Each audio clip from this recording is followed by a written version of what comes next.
ogun àìmọ̀dí o. Sinimá titun ogun àìmọ̀dí o. Èyí di bàrà gbẹ̀gẹ̀dẹ̀ gbiná. Ọkà oko rí bomi gbígbóná. Ogun àìmọ̀dí sinimá yìí lé lálejò. Small World Film Production ló gbé jáde o. Sinimá titun ogun àìmọ̀dí. Ogun ológun ọ̀bàrà ni kò sí ogun àrìnàkò.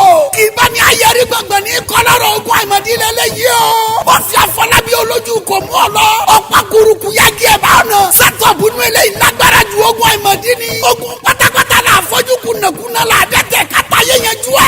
Sinimá titun ogun àìmọ̀dí. Written and produced by Kasim Owolabi. Afọlábí Sunday Foley ló direct yẹ. Samuel Bọ́sì Afọlábí. Abẹ́ni Agbọ́. Taofik Adéwálé Dìgbòlùjà.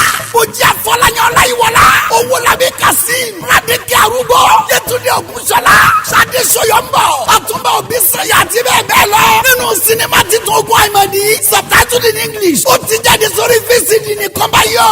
Marketed and distributed by Small World Productions Nigeria Limited. EU 18 and 19. Movie City. Arena Shopping Complex Bọ́ládé Oṣòdì Lagos. Nípínlẹ̀ Ògùn. Ọ́fíìsì Small World wà ní shop 24. Outlet Shopping Complex Sabo Junction. Sabo Abẹ́òkúta. Telephone 002-536-3601. Ó tún wà lọ́dọ̀ DDA Production Arena Oṣòdì àti káàkiri mi gbogbo. Sinimá titun ogun àìmọ̀dí. Ẹ̀rọ akẹ́wò kẹ́gbẹ́.